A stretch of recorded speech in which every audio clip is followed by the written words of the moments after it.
भाग्याचा उदय, भाग्याचा उदय ते हे जोडी संत पाय। इथून या नुठवू माथा, मरणा वाचूनी सर्वथा। होई बळकट, होई बळकट माझ्या मना तुरे धीट।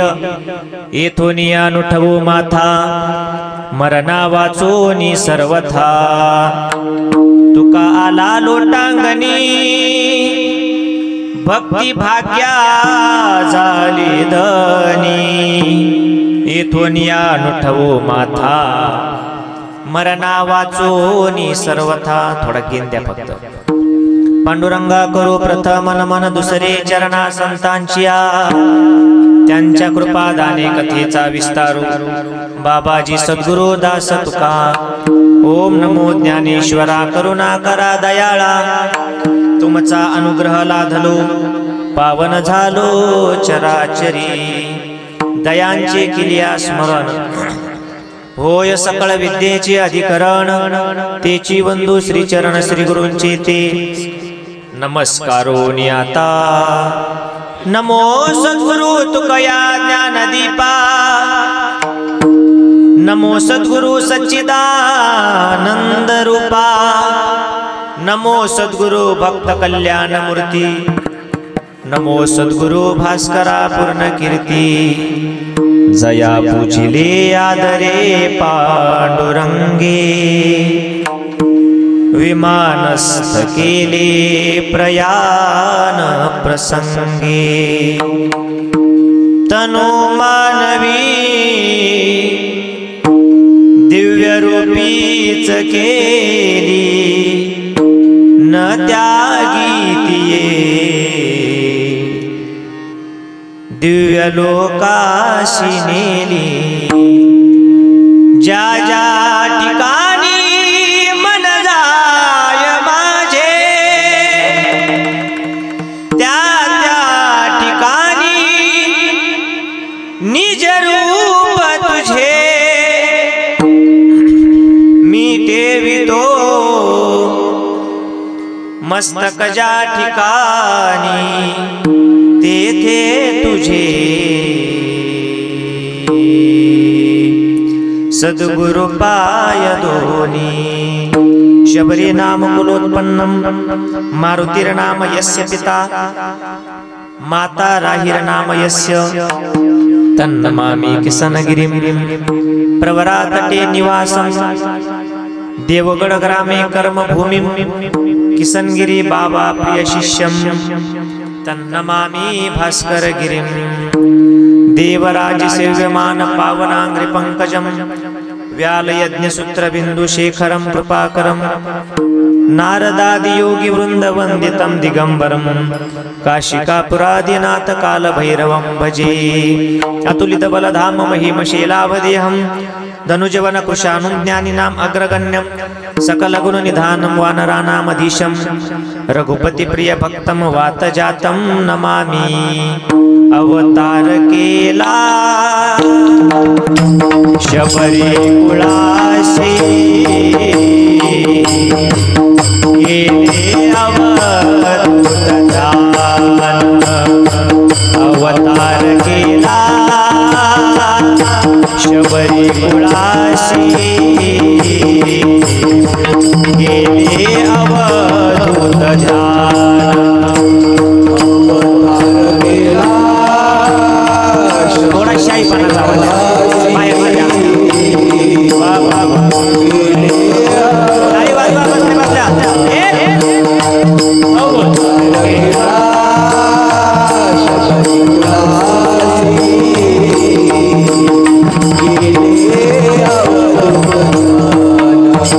भाद्रपद षष्ठी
क्षेत्र हे पावन केले, क्षेत्र हे पावन केले, आपल्या सामर्थ्याने देवगडी या चला जाऊया, देवगडी या चला जाऊया, किसनगिरीच्या छाये खाली माय किसनगिरीच्या सामर्थ्याने, किसनगिरीच्या संकटे सरले आता धन्य झालो तव गुणगाता, धन्य झालो तव गुणगाता, धन्य झालो तव गुणगाता।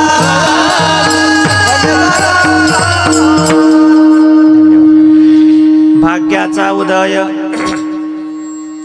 ते हे जोडी संत पाय, काहीतरी थोडा वेगळं वाटतंय। येथोनिया नुठवो माथा, मरणा वाचोनी सर्वथा। आपल्याला पेटीला माईक नाही देता यायचा, शिट्टी मारेन जास्त, शिल्लक असेल तर बघा चालू मध्ये, जास्त 8 तास काही नाही। पण काय जरी माझ्या गावाचं नाव इथं देवगड संस्थान असेल तरी माझ्या गावात श्री काल भैरवनाथ महाराजांचं देवस्थान आहे, आणि आमच्या गावाचं पूर्वीचं नाव भैरववाडी, आता ती बहिरवाडी झाली, म्हणजे मी बहिरा आहे असं नाही बरं का, पण थोडा पिटीचा आवाज अजून जास्त आला तर रंग देवता येईल। विठ्ठल विठ्ठल टाळी वाजवा।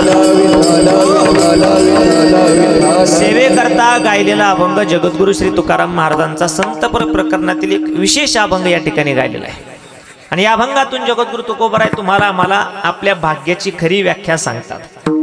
काय महाराज भाग्य काय होतं, भाग्याने काय ताकद आहे भाग्याची। भाग्य म्हणजे काय तर भाग्य म्हणजे आपलं नशीब, भाग्य म्हणजे आपलं कपाळ, इकडे बघा, भाग्य म्हणजे आपलं प्रारब्ध, भाग्य म्हणजे आपल्याला लागलेली थोडक्यात लॉटरी, आपल्या जीवनात जे चांगलं झालं आपण त्याला आपलं भाग्य समजतो। मग तो गोबरा काय ताकद आहे भाग्याची, काय होतं भाग्याने, कशाला म्हणायचं भाग्य। तो गोबराय म्हणतात ज्या दिवशी तुम्हाला एखाद्या साधूची भेट होईल समजून घ्यायचं तेच तुमचं भाग्य आहे। भाग्याचा उदय, मग भाग्याचा उदय कधी होतो, साधूची भेट झाल्यानंतर। मग महाराज भाग्याचा उदय झाल्यानंतर काय लाभ होतो, तुकोबाऱ्या सांगतात भाग्याचा उदय झाला की हाच लाभ होतो, आपल्याला एका निष्काम साधूची भेट होते, जे साधू आपल्याला देवापर्यंत पोहोचवतात, त्या साधूची भेट आपल्याला आपल्या भाग्याने होते। भाग्याचा उदय ते हे जोडी संत पाय। मग तुकोबाऱ्या तुम्हाला झाला का भाग्याचा उदय, तुमच्या भाग्याचा कधी उदय झाला का, का बिगर अनुभवाचा तुम्ही आम्हाला सांगताय। तुकोबाऱ्या म्हणतात नाही, माझ्याही भाग्याचा उदय झाला। कधी झाला, आता झाला, 1-2 वर्ष झाले। कुठे झाला, गंगेच्या तीरावर मी बसलो होतो आपल्या साधं भजन करत, काही जास्त ताल वगैरे नव्हता, पण मनानं अंतकरणातून भजन करत होतो। माझ्या ध्यानी मनीही नसताना माझ्या पूर्व पुण्याईच्या उदयाने आणि त्या पूर्व पुण्याच्या ठेव्याने मला संतांची भेट गुरु रूपानं झाली। माझ्या ध्यानी मनी काहीही नव्हतं, सापडिले वाटे जाता ते मला सापडत आले, आणि माझ्या हातावर डोक्यावर हात ठेवला, हस्तकृपा केली, मस्तकी तो जाना ठेविला कर, माझ्या भाग्याचा उदय झाला। बाबा हो, तुम्ही याच्यातच भाग्य शोधा। आता तुमच्या भाग्याचा उदय झाला तुकोबराय, पुढे काय। महाराज सांगतात ज्या साधूची भेट दुर्लभ आहे, एक वेळेस देव तुम्हाला भेटेल पण साधू भेटणार नाही। मग त्या साधूची आता भेट झाली, प्रसंगी मरण आलं तरी चालेल, पण साधूच्या सेवेतून साधूच्या चरणाजवळून बाजूला जायचं नाही। मरण येऊ द्या, येथोनिया नुठवो माथा, मरणा वाचोनी सर्वथा। आणि हे तुम्हाला आम्हाला सांगता सांगता, जनाला सांगता सांगता तुकोबराय स्वतःच्या मनालाही सांगतात, होई बळकट माझ्या मना तुरे धीट, कारण मन हे पळत राहतंय, कधी कधी आपल्याला वाटतं कीर्तनाला जावं, पण मन म्हणतं नको जाऊ, अजून आमटीला वेळ आहे.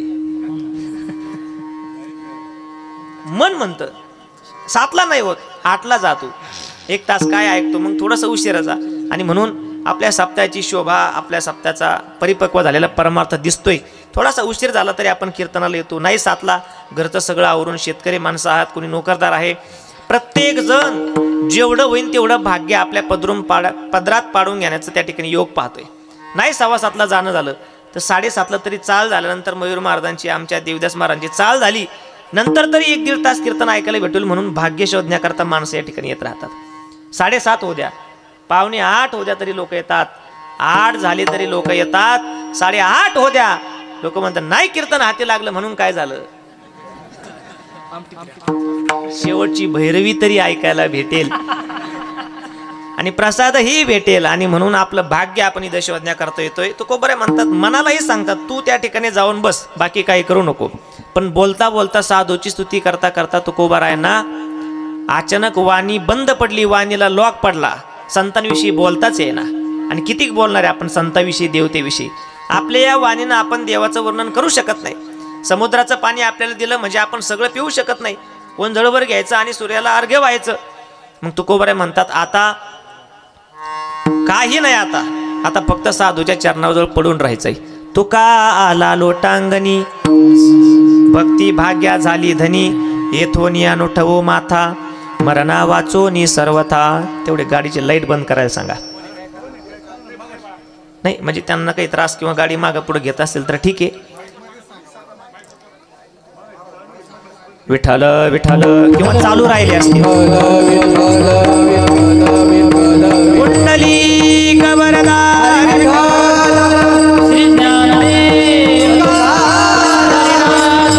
श्रीकाल भैरवनाथ भगवान नाथाचे. सेवेपूर्वी थोडासा परिहार द्यायचा, तो असा फार मोठा परिहार देण्यासारखा आपलं या सप्ताहाचं, आपल्या धार्मिक सोहळ्याचं वातावरण आहे, पण वेळ अगदी कमी शिल्लक आहे. श्रीकाल भैरवनाथांच्या दरबारामध्ये त्याच देवतेच्या जन्म अष्टमीच्या निमित्तानं आम्ही या ठिकाणी सप्ताह करत आहोत. अष्टमी म्हणलं की आपल्याला अष्टमी आठवते, गोकुळ अष्टमी. पण श्रीकाल भैरवनाथांची सुद्धा अष्टमीच्या याच्यामध्ये थोडेसे फरक असतात. प्रभू रामचंद्रांची नवमी असते, एक तिथी वाढल्या जाते. रामाची नवमी, कृष्णाची अष्टमी, तुकोबरायांची बीज, माऊलीचा आता समाधी सोहळा, सावताबाबाची पुण्यतिथी, महादेवाचे शिवरात्र, देवीचे नवरात्र आणि तुमचे आमचे पित्र.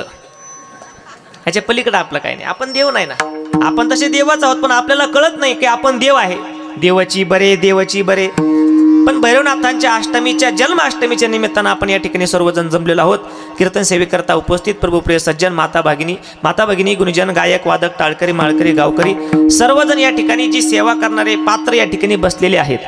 मग कुणी मंडप झाडत असेल, कुणी रांगोळी काढत असेल, कुणी पंगत बसली. आमचे तरुण वर्ग एक 5-10 मिनिटात सगळे पंगत वाढवून सगळे स्वच्छता करून घरी जातात. आणि सर्व येणं केणं प्रकारानं सेवा देणारे म्हणजे अन्नदान देणारे, देणगी देणारे, जी सेवा या धर्ममंडपामध्ये करतोय तो व्यक्ती सप्ताहामध्ये सहभागी आहे.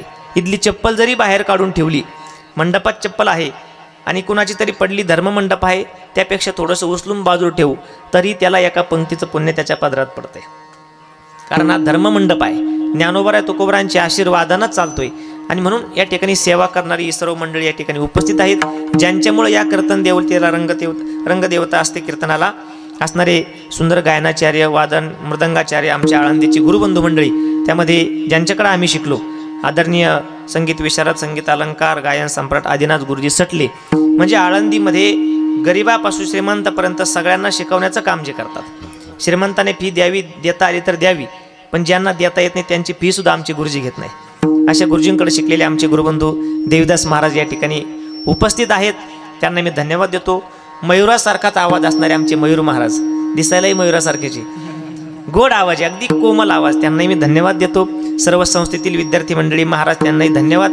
माझ्याबरोबर आलेले देवगड संस्थांचे विद्यार्थी उमेश महाराज आहेत, आमच्या भास्करगिरी बाबांचे असणारे सेवा करणारे, 17-18 वर्षापासून सेवा करतात आचारी, तेही या ठिकाणी उपस्थित आहेत. त्यांना धन्यवाद देतो. विनिकरी बाबा आहेत, ज्यांच्याकडून ही कीर्तन सेवा मला मिळाली.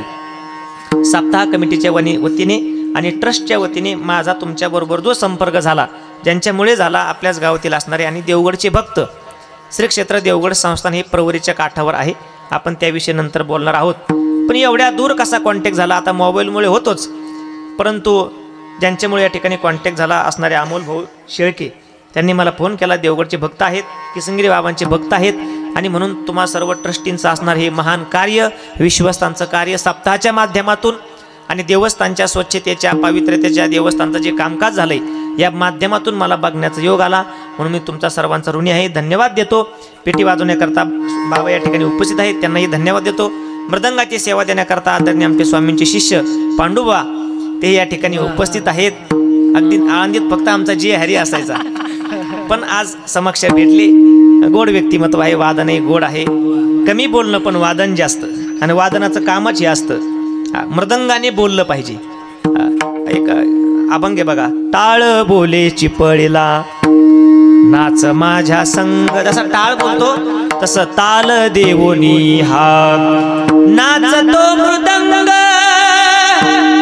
ताल देवोनी हा नाच तो मृदंग, नाथा घरी नाचे माझा सखा पांडुरंग. पांडुबाचा मृदंग यांचे गळे बोलतात. सर्वांना धन्यवाद देतो. सुंदर ज्यांची साऊंड सिस्टीम आहे, नाना भाऊ, बरोबर ना, पत्रिकेत नाव आहे शरद भाऊ आणि नाना भाऊ, ही सर्व त्यांची सहकारी मंडळी, त्यांनाही धन्यवाद.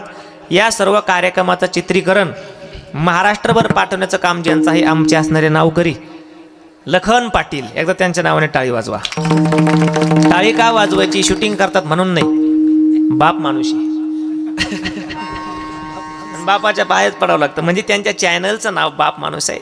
आणि या महाराष्ट्रात जिथे जिथे आपला कार्यक्रम सोहळा त्या ठिकाणी या मीडियाच्या माध्यमातून पोहोचवता येईल तिथं ते पोहोचवतात. सुंदर कार्य करतात. चॅनलचं नाव आहे बाप माणूस आणि त्यांचं नाव आहे लखन पाटील. म्हणून यूट्यूबला आपण कधीही सर्च केलं म्हणजे आपले नातवंड परतवंड जरी निघाले आणि 2025-26 रोजी कसा सप्ताह होत होता, त्यांना ते 20, 40, 50 वर्षांनी पाहायला भेटेल. त्यांनाही धन्यवाद देतो. या वेळेला मोठ्या उपस्थितीमध्ये असणाऱ्या आमच्या सरकारच्या लाडक्या बहिणी, माता भगिनी, आमच्या भगिनी, टी व्हीवरच्या महत्त्वाच्या मालिका सोडून तुम्ही या ठिकाणी माझं काळं तोंड पाहण्याकरता आलात, तुम्हालाही धन्यवाद देतो. कारण ही वेळ फार महत्त्वाची असते.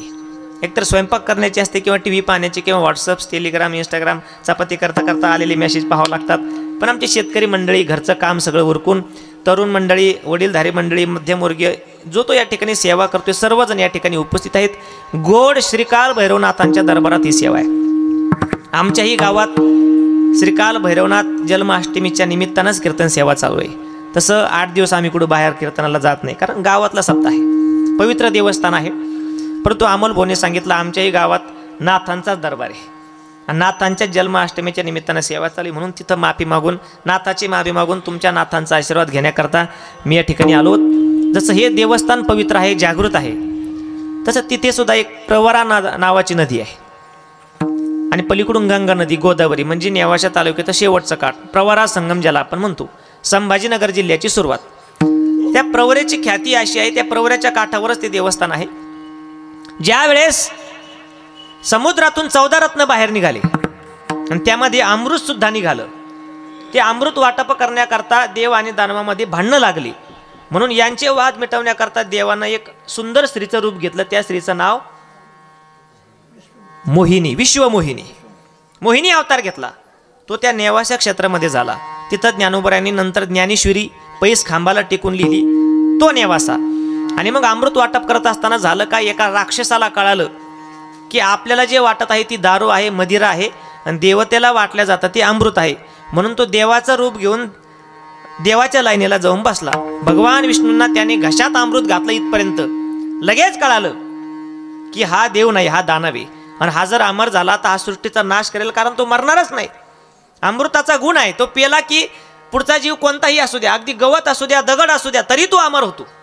हरळ या गवतावर अमृत सांडलं असं म्हणतात, हरळ, म्हणून ती कधी नाश पावत नाही. काही मारा त्याच्यावर, कधीतरी कुठेतरी उगतेच.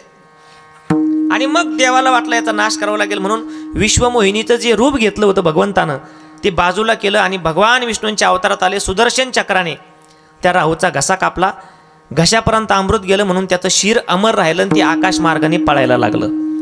पळता पळता झालं काय, ज्या नदीच्या वरून तो राहू पळत होता ती नदी प्रवरा, आणि त्याच्या घाशातलं अमृत त्या प्रवरेमध्ये सांडलं. आता ही अमृत पुढे जाऊन कोणत्या कोणत्या जीवाला प्यायला भेटेल म्हणून श्रीकाल भैरवनाथानं बहिरवाडी या ठिकाणी प्रगट होऊन आपला त्रिशूळ जो असतो तो खडकावरती मारला आणि तिथं 3 कुंड तयार केली. आताही ते 3 कुंड तिथं आहे, येऊन बघा कधीतरी.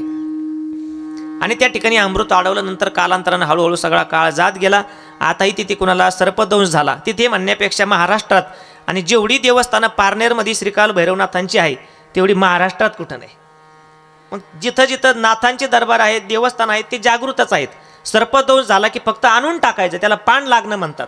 तो माणूस आपोआप नीट होऊन घरी जातो. त्याच्या पलीकडे तिथं असं आहे की वाळू जर तिथली घरी नेऊन टाकली तर घराजवळ साप निघत नाही, आणि निघला तर तो कोणाला डसत नाही.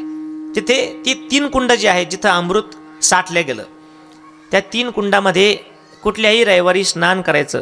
शरीराला आलेला कुठलाही त्वचारोग असू द्या, नाथांचं महिमा ऐका की जो अगदी सायन्सलाही कळत नाही, डॉक्टरला नीट होत नाही असा रोग, त्या बहिरवाडीला त्या कुंडामध्ये स्नान केल्यानंतर लगेचच बरा होतो. कितीही मोठा त्वचारोग असू द्या. कोल्हापूरचा एक माणूस होता, 2 वर्षापूर्वीची घटना. त्या माणसाच्या नाकापासून खालचं सगळं जबडं त्याला छिद्र पडले होते, त्याला खाता येत नव्हतं, श्वास काहीच नाही, फक्त जिवंत होता. पाणी प्यायचा, दूध वगैरे प्यायचा. सगळ्या डॉक्टरांनी हात टेकले, त्याला कुणी हा पत्ता दिला मला माहीत नाही. तो गेल्यानंतर फार मला कळालं. 2 महिने बहिरवाडीमध्ये राहायला, भैरववाडीला भिक्षा मागितली. श्रीमंत माणूस भिक्षा मागितली, भिक्षा मागून खाल्लं, रोज नाथाचं त्या ठिकाणी कुंडामध्ये स्नान केलं. नंतर तो बरा होऊन गावाकडे गेल्यानंतर डॉक्टरने विचारलं हे अशक्य आहे, हे नीट होणं अशक्य आहे. तरी कसं झालं, ज्या ठिकाणी तुम्ही गेले मला ते दाखवायला करता न्या. आणि मग 1 महिन्याने ते डॉक्टरांनी तिथं दर्शनाला आले. असं एक नाथांचा दरबार असतो, ख्याती असते. आणि महाराष्ट्रात जिथं जिथं नाथांचे दरबार आहेत ते जागृतच आहेत. त्याच्या पुढं 2 किलोमीटर गेलं की श्री क्षेत्र देवगड संस्थान, गुरुवर्य सद्गुरू किसनगिरी बाबा, भास्करगिरी बाबा पवित्र ठिकाण आहे. त्यांनी तपश्चर्या केली. तिथून तुम्ही मला या ठिकाणी कीर्तन सेवेकरता आमंत्रित केलं. भरपूर मंडळी इथं अशी आहेत की ती कधीतरी तिथं येऊन गेलेली आहे. सर्वांना धन्यवाद देतो आणि अगदी अल्प वेळेमध्ये माझी कीर्तन सेवा पूर्ण करण्याचा प्रयत्न करतो. विठ्ठल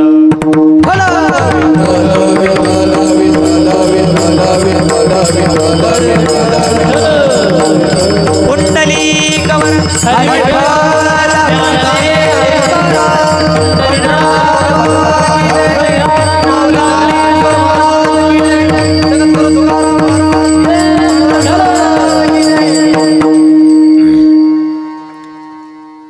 हे उत्सव आपण का साजरे करतो? कारण आपण प्रपंचात कितीही पळालो तरीही जो लाभ आपल्याला होत नाही, जे भाग्य आपलं तिथं उजळत नाही, म्हणून आपण वर्षातून कधीतरी जसं दिवाळी साजरी करतो तसे आपण हे सणवार साजरे करतो देवाचे. मग हनुमान जयंतीचा एक कार्यक्रम आपल्या गावामध्ये मोठ्या प्रमाणामध्ये साजरा केला जातो. बजरंगबलीचा उत्सव केला जातो, नाथांचा केला जातो, आणि मधले जे छोटे छोटे कार्यक्रम असतील ते का? कारण प्रपंच आपण फक्त करतोय, आपल्याला माहिती आहे आपलं भाग्य त्याच्यामध्ये नाहीच आहे. म्हणून कधीतरी देवाच्या दारात येऊन डोकं टेकावं लागतं. रविवारच्या पंक्ती असतात, एवढे लोक आमटी भाकरीचा प्रसाद देतात का? प्रपंचात कितीही पळा तिथं भाग्य उदय होत नाही. मग परमार्थात येऊन डोकं टेकावं लागतं. आणि इथंच का? कारण ते इथंच उजाळल्या जातं, दुसरीकडे नाही. कितीही सामान्य माणूस असू द्या आणि अगदी साध्या भावनेनं इथं कीर्तनाला येऊ द्या, तरी तो मोकळा मागं जात एखादी चाल तरी ऐकून जाईल. आमच्या देवदास महाराजांची, मयूर महाराजांची रेकॉर्डिंग करून येईल. भाजणे असलं तर नाही, पखवाताजवळ बसणार, एखादा बोल तरी लिहून नेणार. नाही आलं साऊंड सिस्टीम जवळ बसली, एखादी काहीतरी शिकून जाणार, बेस ट्रबल गेन सर्व शिकून जाणार. माता भगिनी बसले, एखादी चाल भजन काहीतरी शिकून जाणार. नाहीच काही नेलं तर एखादा माणूस एखादी चप्पल तरी घेऊन जाईल. पण इथून मोकळ्या हाताने कोणी मागं जात नाही, कारण हा दरबार नाथांचा आहे आणि संतांचा दरबार आहे. आणि इथं माऊलींनी आपल्याला आशीर्वाद देऊन गेले काय? विश्व स्वधर्म सूर्य पाहो, जो जे वांछिल तो ते. अहो ज्याला जे पाहिजे ते या ठिकाणी मिळू द्या, त्याच्या भाग्यानं मिळू द्या, भाग्यात नसलं तरी मिळू द्या. आणि म्हणून एखादा सामान्य व्यक्ती इथे येऊ द्या, मोकळ्या हाताने मागं जात नाही, कारण दरबार संतांचा आहे. देती आलियासी दान, घातला दुकान, देती आलियासी दान, संत उदार उदार, भरले अनंत भांडार. कुठलाही माणूस असू द्या, म्हणजे अगदी सामान्य, ज्याला कुठली इच्छा नाही. एक सावकार होते, इकडे असतात का सावकार? सावकार म्हणजे जुन्या काळातली आपल्या बाप दादाची प्रॉपर्टी जतन करून ठेवणारी बँक. तुम्हीच का? नाही काय, मी वाईट काय बोलणार नाही, बिंदास हा माना तुम्ही. एखाद्या सावकाराकडून चूक घडली ऐका, एखाद्या सावकाराकडून चूक घडली तर सगळा मानव जात त्याला नाव ठेवतो, पण त्यांनी आपल्या बापदादाची प्रॉपर्टी, कागदोपत्र, पैसा अडका जपून ठेवलेला असतो पांडुबा. म्हणून असे एक सावकार होते. पण झालं काय, सावकार गल्ल्यावर बसायचे, खायचे प्यायचे आणि झोपायचे. सकाळी उठलं की वह्याचं लिखाण. असं करता करता 70 वर्ष आयुष्य झालं सावकाराचं आणि वजन झालं 150 किलो, 1.5 क्विंटल. आता एवढं वजन झालं. एक दिवस त्यांची धर्मपत्नी, त्यांची बायको त्यांना म्हणाली, का हो एवढे पैसे कमवता, या पैशा अडक्यात तुमचं भाग्य आहे का? जा कधीतरी कीर्तनाला नाथाच्या दरबारामध्ये, तिथं तुमचं भाग्य शोधायचा प्रयत्न करा. त्यांनाही खरं वाटलं, एवढा पैसा कमावला पण चेहऱ्यावर अजून हसू नाही. हसत नाही काय माणसं, म्हणजे विनोद झाला तरी हसत नाही, आणि त्यांच्या पाया पडलो तरी हसत नाही. एखाद्याने विचारलं ना, का हो हसत नाही तुम्ही, असं का तोंड केलं? ते म्हणते, मा तोंडाचं असंही.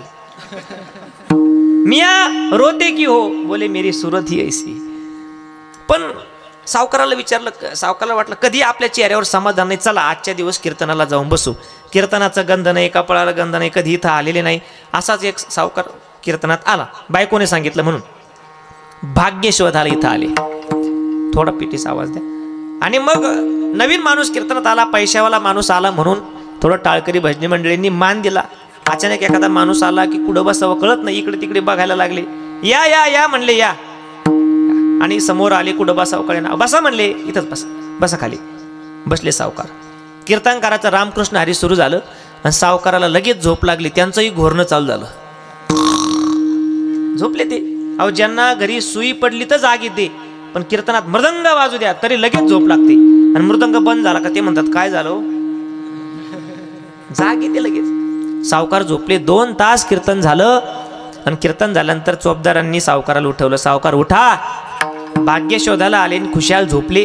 झालं कीर्तन? हो झालं. एवढ्या लवकर? अहो 2 तास झोपले तुम्ही, जा म्हणले. सावकाराला जाताना चोपदारांनी विचारलं, चालले का बी करायला? चोराला वाटलं सावकार झोपले की नाही म्हणून बघावं. पड सावलीतून चोर असे वरती डोकले. सावकार म्हणले, आले का? आता काही संबंध आहे का चोराचा आणि सावकाराचा?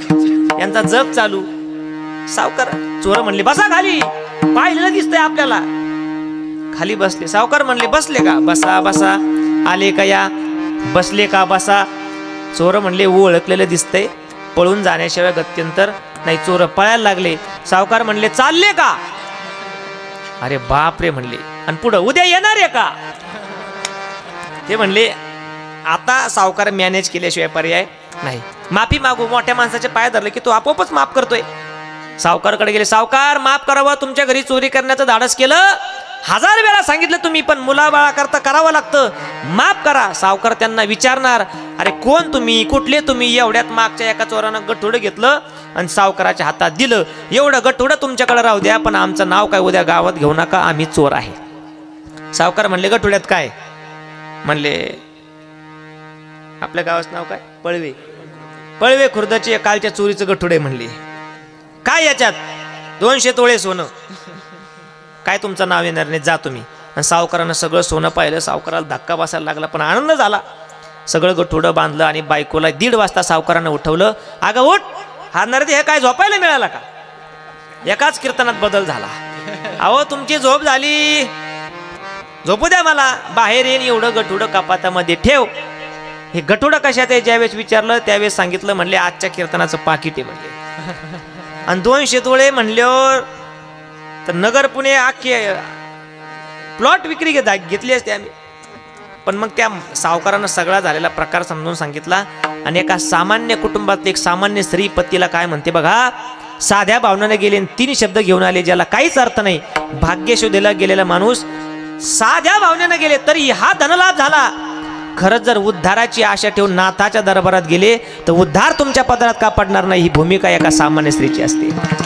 आणि म्हणून तुम्ही आम्ही आस्तिक नास्तिक माळकरी बिगळ मारकळी सगळे माणसं या ठिकाणी येतो. इथं आपल्याला आपलं भाग्य शोधायचंय. कशाला म्हणतात भाग्य? तुकोबराय भाग्याचे ताकद सांगतात, ज्ञानोबराय सांगतात, सर्व साधू संत सांगतात. भाग्य जर एखाद्याला श्रीमंत करायला निघालं तर रात्रीतून श्रीमंत झालेली माणसं आपण पाहिलेली. आणि भाग्य जर एखाद्याला गरीब करायला निघालं तर रात्रीतून सकाळपर्यंत वाटावर आलेली माणसं सुद्धा आपण पाहिलेली. एखादा शेअर मार्केटमध्ये पैसे गुंतवतो, अचानक कोट्याधीश होतो, पण एखादा कोट्यावधी रुपये शेअर मार्केटमध्ये गुंतून सकाळी भिकारी होतो का? त्याच्या भाग्यात ही भाग्याची ताकद आहे. आपलं जगामध्ये कोण किती चांगलं करतं यापेक्षा आपण कुणाबरोबर किती चांगलं वागतो याच्या याद्या जास्त आहेत. भाग्य भाग्य म्हणजे काय का? भाग्याची ताकद बघा. मग आपल्या अभंगात येतो. 2 मित्र होते, समजा पांडुबुवा आणि मी. पण पांडुबुवा पंडित बुवा म्हणजे ब्राह्मण बुवा आणि मी शेतकरी. जमन ना थोड्या वेळ. पांडुबुवा मी एका शाळेमध्ये शिकायला, 2 मित्र शाळेमध्ये शिकायला लहानपणी. 10वी नंतर त्यांची ताटातूट झाली. ब्राह्मण पंडित जे होते वैदिक कर्म शिकायला गेले आणि शेतकरी शेतीमध्ये आले. जुना काळ म्हणजे काय फार शिक्षणाचा नव्हता. जुने लोक म्हणून म्हणायचे जमिनी का पण मुलं शिका, शिक्षणाला महत्व आहे. बऱ्याच दिवसांनी त्यांची भेट झाली. का म्हणले, रामभाऊ काय शामभाऊ, लहानपणापासून पाहतो तू गरीबच दिसतोय म्हणले शेतकरी. अरे तुझ्या पदरात शेती काही टाकते का नाही? तो म्हणला मी एवढे कष्ट करतो, पण या वर्षी एवढा पाऊस झाला, इकडे तरी थोडा कमी असेल, भरपूरच आहे, पण मुरमट जमीन असेल, थोडीफार पाणी जात असेल. आमच्या इकडे जमिनी उपळल्या आणि ज्या बोरला माझ्या जन्मापासून मी पाणी पाहिलं नाही तो बोर बिगर मोटरीचा पाणी फेकतोय खालून. पण जमीन शांत झाली, तृप्त झाली जमीन, अगदी पोटापर्यंत पाणी गेलं जमिनीच्या. शेतकरी म्हणलं काय पिकत नाही बुवा. आणि सरकारने सुद्धा आपल्याच माथ्यावर टाकायचं ठरवलं का काय? अहो मेडिकलची साधी 1-1.5 रुपयाची गोळी ठरू द्या, 1.5 रुपयाची गोळी, पण त्याचा भाव 15 रुपये करायचा का 100 रुपये करायचा हा अधिकार सरकारला आहे. आपण फक्त बिल करायचं. पण आपण पिकवलेला डाळिंब, आपण पिकवलेला कांदा, आपण पिकवलेला कापूस, कुठलाही माल असू द्या, आपल्या मालाचा भाव ठरवण्याचा अधिकार आपल्या पदरात नाही, कारण हा देश कृषी प्रधान आहे. मग शेतकऱ्याला किती महत्व आहे. जय जवान. आणि काय विचारलं जातं शेतकऱ्याला? विचारलं जातं का तुमची ही कोथिंबीरची जुडी किती रुपयाला विकायची? अजिबात नाही. पण सगळं शेतकऱ्याच्या माथ्यावर पडलं. तो शेतकरी म्हणला अरे बाबा तू मोठा पंडित झाला, मोठा ज्ञानी झाला, फार तुझी कीर्ती झाली, पण माझ्या घरात साधा एखादा मुका प्राणी शिरू दे. म्हणजे मुका प्राणी, उंदीर, घूस, तो जरी काही चोरून खायला माझ्या घरात आला तर तो सुद्धा उपाशी बाहेर पडेल. एवढी गरिबी माझं भाग्य उजळलं नाही बाबा आतापर्यंत. काही माझ्या भाग्यात मला दिसत नाही. साधा मुका प्राणी येऊ दे, पण तो सुद्धा आमच्या घरातून नाराज होऊन बाहेर जातो. बहु दिवसाचे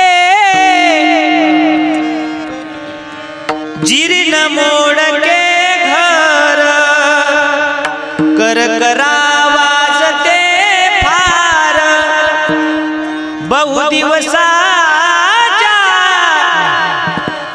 जीर्ण कुडाच्या भिंती, करकरा हे उंदीर करती.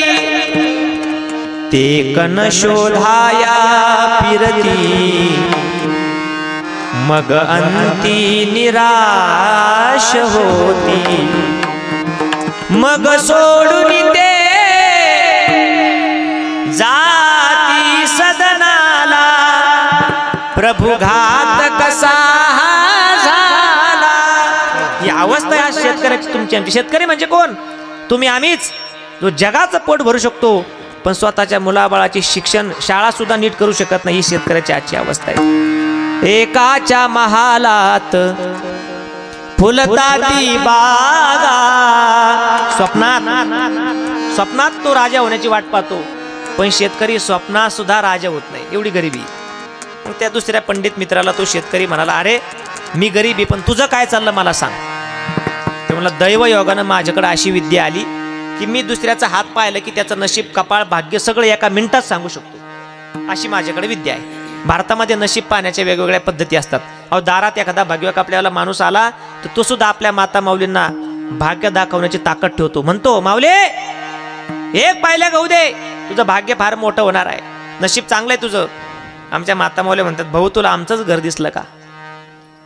एक पाहिल्या गहू नाही, नको देऊ, फक्त मन पाहिलं, दाखव तुझा हात. हात पाहून भविष्य सांगितलं जातं, कपाळ बघून भविष्य सांगितलं जातं. समोरचे 2 दात जन्मतः जर बाहेर असतील, जीभ लावून काढलेली नाही, तर तो एवढा हुशार असतो. आपल्या देशाचं नाव मोठं करून दुसऱ्या देशात शिक्षणाकरता जातो. त्यामधले विष्णू चनक गुप्त म्हणजे चाणक्य हे त्याच्यातले होते. वेगवेगळ्या प्रकारानं भविष्य सांगितलं जातं. हाताच्या रेषेवरून, पायाच्या खाना करून रुंद कपाळ काय असतं, म्हणजे माता माऊली ज्या पायात मालकाच्या नावानं जोडवे घालतात का इकडे चांदीचे जोडवे, ते बोट जर थोडं अंगठ्यापेक्षा जास्त लांब असेल तर आयुष्यभर मालक त्या माता माऊलीच्या आज्ञेत राहतात.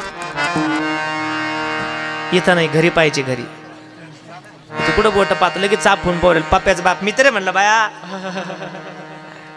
पण तो म्हणला मी दुसऱ्याचं भाग्य सांगू शकतो. अरे मग बघ माझं भाग्य, माझे मुलं बाळ उपाशी. आणि त्या पंडितासमोर त्याने हात केला. एवढं भाग्य तुझं चांगलं आहे म्हणले, आज तू काही कर किंवा नको करू, तुला मोठा धनलाभ होणार आहे आणि तुझ्या 2-4 पिढ्या बसून खातील. काय करावं लागेल मला त्याच्याकरता? काही करू नको, झोपून राहा. चांगलं वाग, वाईट वाग. अरे चांगलं वागल्यावर चांगलं होतच, पण वाईट वागल्यावर चांगलं कसं होणार? तो म्हणला तुझा हात, तुझं भाग्य ते सांगतंय, तू बघ, ट्राय करून बघ म्हणले. मग तो म्हणला वाईट वागायचं म्हणजे नेमकं काय करायचं? म्हणले गर्दीत गेल्यानंतर मार खायचे जेवढे कारण असतात एखादं वापरून पाहायचं. गाडीला कट मारायचा, कोणाला शिव्या द्यायच्या, असं काहीतरी. त्या काळात कसल्या गाड्या, राजाचा राजदरबार भरलेला होता. हा शेतकरी तिथं जायचा, रोज भिक्षा मागून यायचा आणि घरी मुलाबाळांना खाऊ घालायचा. पण स्वतःचं भाग्य घेऊन राजाच्या दारात गेला. ऐका भाग्याची ताकद. राजासमोर गेला, राजाला हात जोडण्याऐवजी बाही मागं केली आणि जोऱ्यात राजाच्या थोबडीत हाणली. एका झापडीत राजा खाली पडला आणि राजाचा राजमुकुट दूर जाऊन पडला. सैनिकांनी याला धरलं आणि याला मारणार.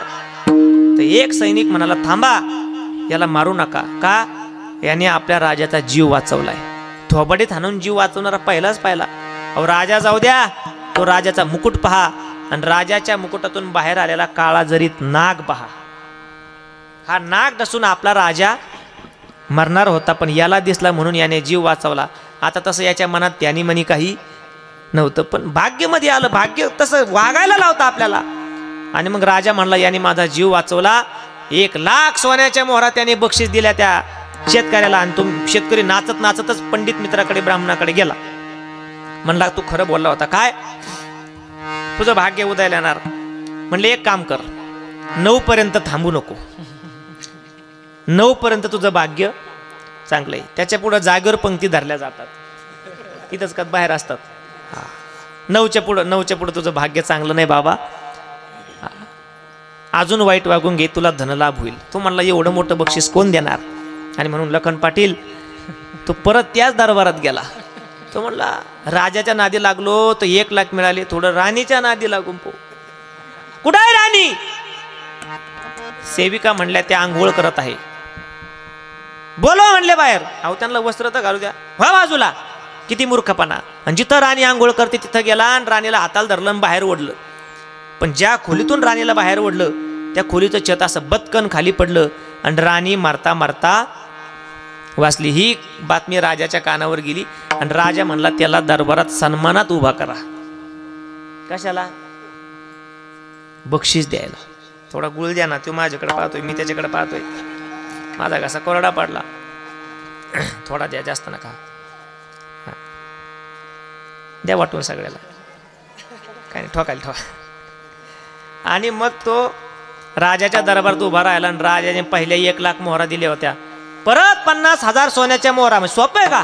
एक मोहर 10 तोळ्याची, म्हणजे जवळजवळ 10,30,000 सगळं ते सोनं झालं. एवढं बास झालं. 1,50,000 मोहरा, 2,00,000 मोहरा दिल्या समजा. आणि त्या सगळ्या मोहरा घेऊन तो पंडिताकडे गेला. तू खरं म्हणला होता माझं भाग्य चांगलं आहे, तुझ्यामुळं मला हा सगळा धनलाभ झाला. हे धर तुला माझ्याकडून बक्षीस. पांडुबा मयूरदा त्यांनी 4 मोहरा त्या पंडिताला दिल्या. किती? 4. किती मधून? 2,00,000तून. आता हा अप्पलपोट्याच होता. याचा अप्पलपोटा शब्द आहे की इकडं? अप्पलपोट्या. अप्पलपोटा म्हणजे काय? समजा असं कीर्तन चालू आहे सुंदर. कीर्तनात सर्वजण शांतपणे कीर्तन ऐकतात आणि सगळे माझ्याकडे बघतात. आपल्याला काय सांगायचंय? सांगतो ना, थांबा ना, मला गुळ तर खाऊ द्या. आणि मग तुम्ही सगळे माझ्याकडे पाहता. अधूनमधून मी एकटाच गुळ खातो. तुम्हालाही वाटतं थोडासा खावा, पण मी तुम्हाला देत नाही. याला काय म्हणतात? एवढ्या तोंडवर नाही म्हणत बुवा. विठ्ठल विठ्ठल कुंडली कवरदा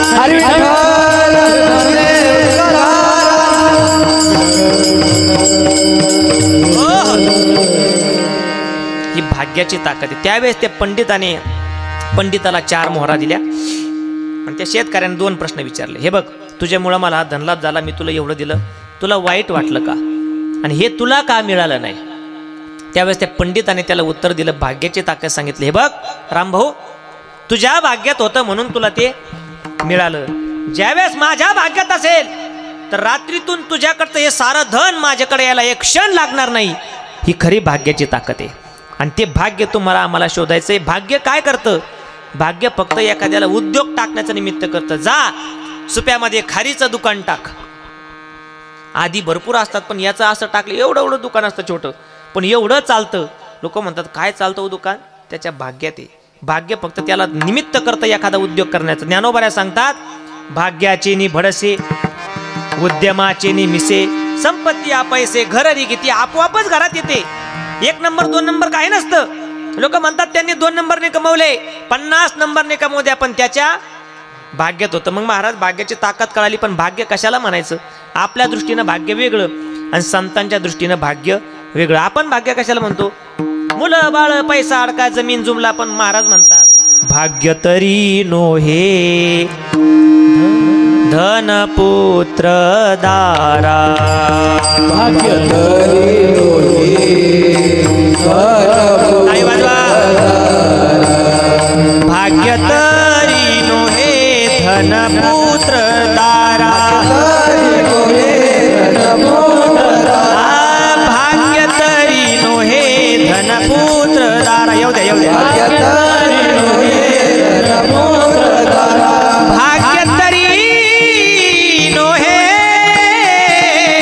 धन पुत्र दारा,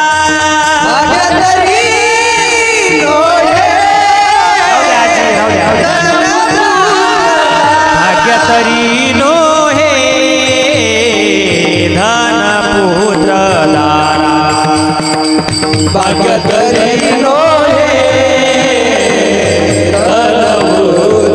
भाग्य तरी नो हे, भाग्य तरी नो हे धन पुत्र दारा, भाग्य तरी नो हे, भाग्य तरी नो धन पुत्र दारा, निकटवास बरा संतापाई, निकटवास बरा संतापाई, निकटवास बरा संतापाई, निकटवास बरा संतापाई, संतापाई भाग्य तरी नो हे, भाग्य तरी नो धन पुत्र दारा, भाग्य तरी नो भाग्य तरी नो धन पुत्र दारा.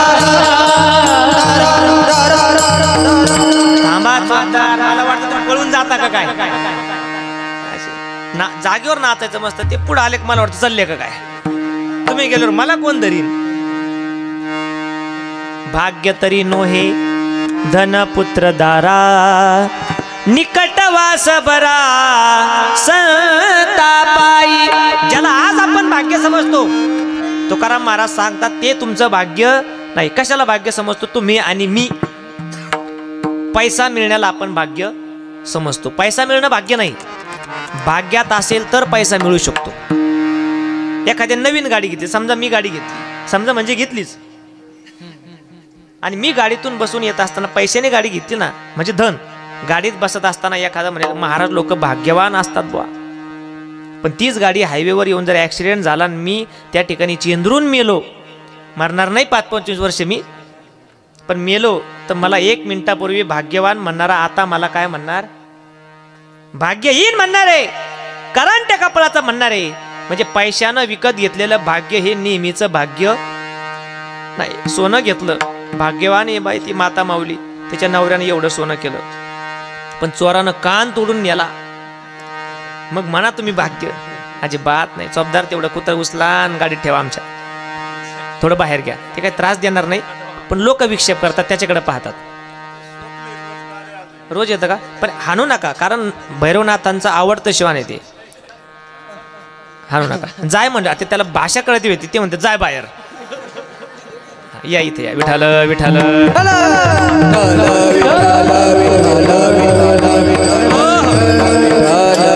पैसा मिळणं म्हणजे भाग्य नाही. भाग्यात असेल तर पैसा मिळू शकतो. दुसरं सांगितलं धन पुत्र दारा. पुत्र म्हणजे मुलगा. मुलगा होणं म्हणजे भाग्य नाही. हा भाग्यात असेल नशिबात असेल तर मुलगा मिळू शकतो. सगळ्यांना मुलं नाही आहे, पण ज्याच्या भाग्यात आहे त्याला मुलगा मिळणार. आणि ज्याच्या नाही त्याने स्त्री भ्रूण हत्या केली, मुलगी मारली पोटामध्ये आणि मग मुलगा जन्माला घातला तर नंतर तो मुलगा एकतर तुम्हाला त्रास देणार किंवा मध्ये त्याचा प्रवास संपणार. ही नीती आहे. भाग्यात असेल तर त्याला स्वीकारा. एखाद्याला एक मुलगा झाला तर दवाखान्यात पलंगोर उड्या मारतो कोटवर. मुलगा झाला मुलगा झाला मुलगा झाला. आणि आमच्या माता मावल्या मुलगी झाली की तोंड वाकडं करतात, मुलगीच झाली बुवा. आणि तुम्ही कोण होत्या? लहानपणी जर आईने असं नख लावलं असतं तर ही विश्वनाथाचा दरबार भजन पूजन कधी ऐकता आलं असतं. मुलगा काय आणि मुलगी काय? जुने लोक म्हणायचे मुलापेक्षा मुलगी बरी. आणि दोन्ही कुळाचा उद्धार करी सांडोनी कुळे दोन्ही प्रियासी अनुसरे. नाथ महाराजांना महत्व आहेच, पण जोगेश्वरी आईचं सुद्धा दर्शन घ्यावं लागतं. जोडी ती मुलगा काय मुलगी काय? अहो जेवढी मुलगी बापाची किंमत जपते, थोडा व्यवहार बघा. तुमची आमची मुलगी चेहऱ्यासमोर आणा.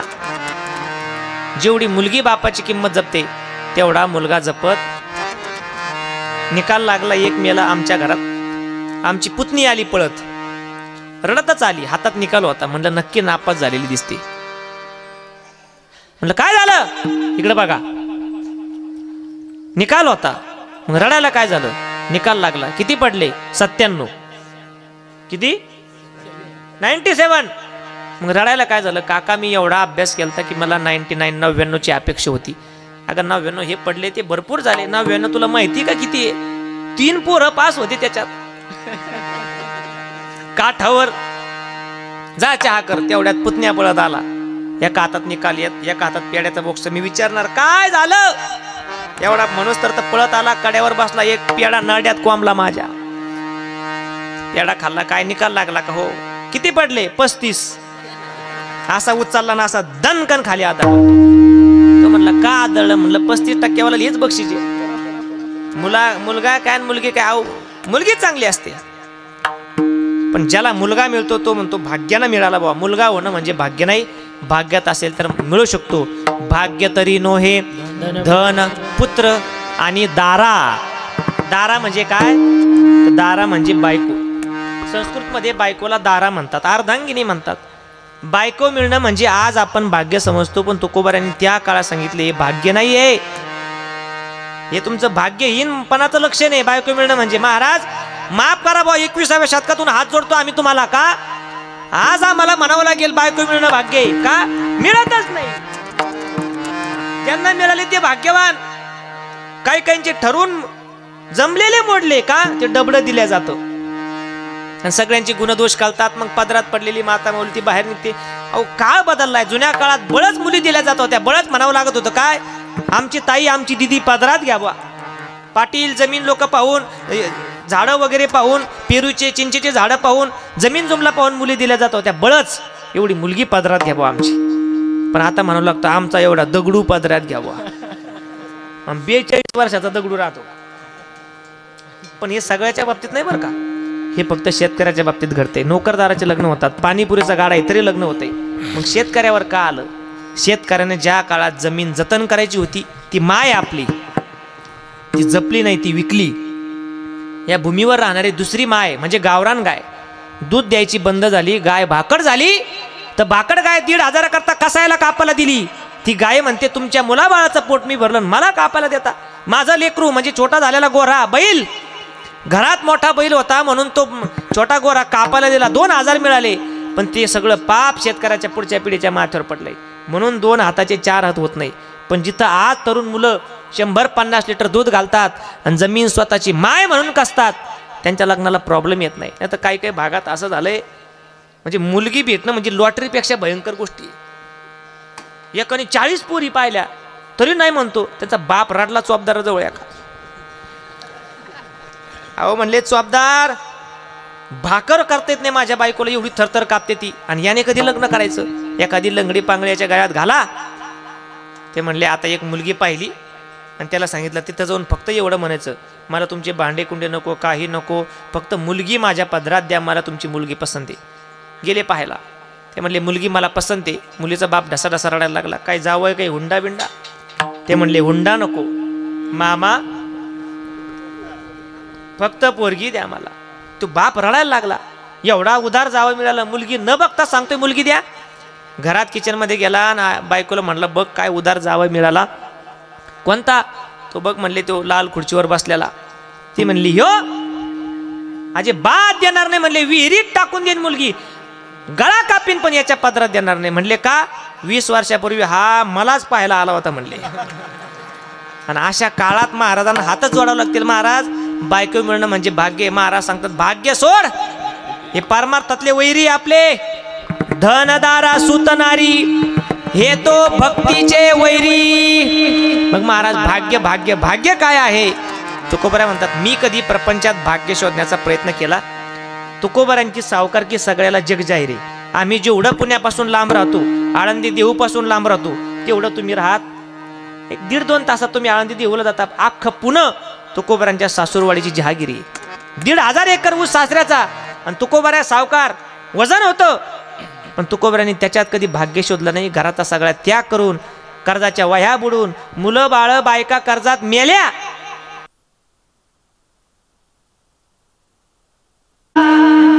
निघाले दिवाळे बरे या दुष्काळे, पिढा गेली बरे या दुष्काळ. बायको कधी कधी म्हणायची मालक घरचं काम पहा, कुठं चालले? म्हणले पंढरपूरला चाललो. आणि घरचं कोणी पाहायचं? तुम्हीच बघा म्हणले. तुकोबाची कांता, तुकोबाची कांता, तुकोबाची कांता सांगे लोकापाशी, जातो पंढरीशी स्वामी माझा, जातो पंढरीशी. संसाराच्या नावे घालून या शून्य, त्याच्यात मी भाग्य शोधलं नाही. मग महाराज सांगा आम्हाला आमचं भाग्य कधी उदयाला येईल आणि आम्ही कधी समजायचं की आमचं भाग्य उदयाला आलं? महाराज याचं गोड उत्तर अभंगाच्या पहिल्या चरणात. भाग्याचा उदय, भाग्याचा उदय, वा वा. भाग्याचा उदय, भाग्याचा उदय, दत्ता महाराज. भाग्याचा उदय,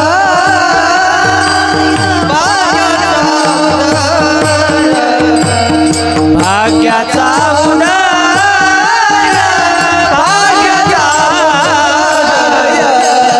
भाग्याचा उदय, भाग्याचा उदय,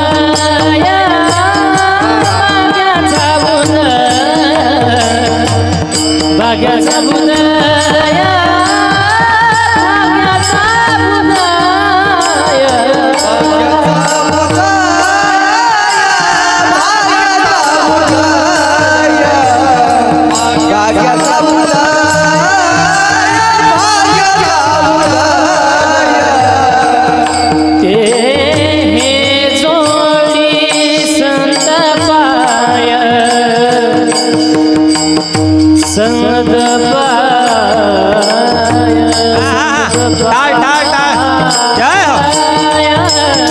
धन्यवाद. संत पाया,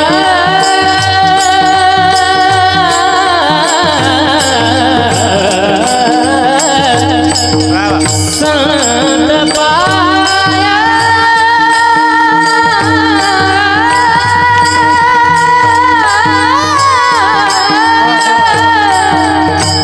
संत पाया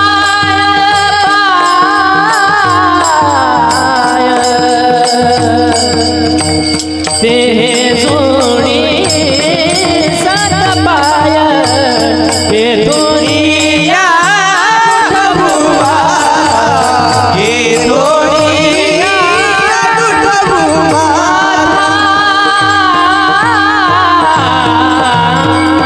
वा, टाळी वाजवा एकदा गोड.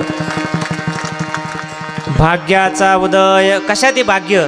तुकोबरा म्हणतात ज्या दिवशी तुमचं भाग्य उदयाले लक्षण सांगतो तुम्हाला, तुम्हाला नक्की एखाद्या निष्काम साधूची भेट होईल. साधूची भेट झाली की मग समजून घ्यायचं आपल्या भाग्याचा उदय झाला. भाग्याचा उदय ते हे जोडी संत पाय. मग महाराज संत आम्हाला कधी भेटतील? म्हणले तुमच्या भाग्याचा उदय झाल्यानंतर. आणि भाग्याचा उदय कधी होईल? संतांची भेट झाल्यानंतर. संत का आपल्याला भाग्यवान वाटतात? कारण संत आपल्याला योग्य वाटेला लावतात आणि भाग्याची वाट दाखवण्याची ताकद फक्त संतांकडे. म्हणून भाग्याचा उदय ते हे जोडी संत पाय. प्रसंगी देव सुद्धा भेटू नये आपल्याला. प्रसंगी देव भेटू नये पण संत भेटावा. कारण संतांशिवाय भेटलेला देव हा तुमच्या आमच्यासारख्या सामान्य जीवाला कळत नाही. नामदेव महाराजांना देव जन्मता प्राप्त होता. जन्मतः. दामाजी पंत त्यांचे वडील होते, त्यांची सेवा होती तेवढी पांडुरंगाकडं. कधी कधी नैवेद्याला जावं लागत होतं तर दामाजी पंतांच्या हाताने देवाने नैवेद्य खाल्ला नाही. पण फिरविले देऊळ जगा माझी ख्याती नामदेवा हाती दूध प्या.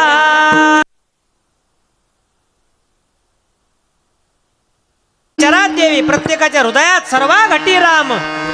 पण हे नामदेव महाराजांना माहित नव्हतं कारण देव संतांशिवाय. मग त्याकरता आळंदीमध्ये परीक्षा घेण्यात आली की कोण कच्चा आहे आणि कोण पक्का आहे. संतांतूनच देव मिळावा. प्रसंगी देव भेटू नये पण संत भेटावेत. सगळी सभा भरली सगळ्या संतांची. सगळे बसले. नामदेव महाराज, मुक्ताई, ज्ञानोबा, निवृत्तीनाथ महाराज, गोरोबा काका, चोखा संत सगळे बसले. आणि मग परीक्षा घ्यायची ठरवली. जेव्हा ज्ञानोबा ते आले, नामदेव महाराज आले, तर निवृत्तीनाथ दादा दर्शन घेतलं नामदेव महाराजांचं. आणि छोट्या 5 वर्षाच्या मुक्ताई होत्या, दर्शन घेतलं नाही. दादा म्हणले मुक्ता दर्शन घे, मोठे संत आहेत. संत कशाचे म्हणले? कच्च मडकं आहे. काय कच्च? कच्च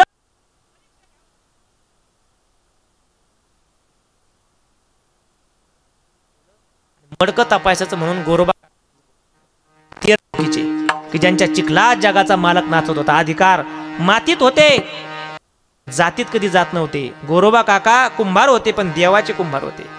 आणि मग घेतली परीक्षा. प्रत्येकाच्या डोक्यात थापटणं आणलं.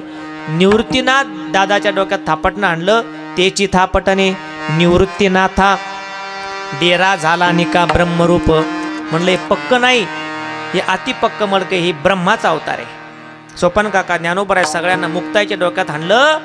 तेची थापटणे मुक्ताबाई हानी अमृत संजीवनी उतवाली.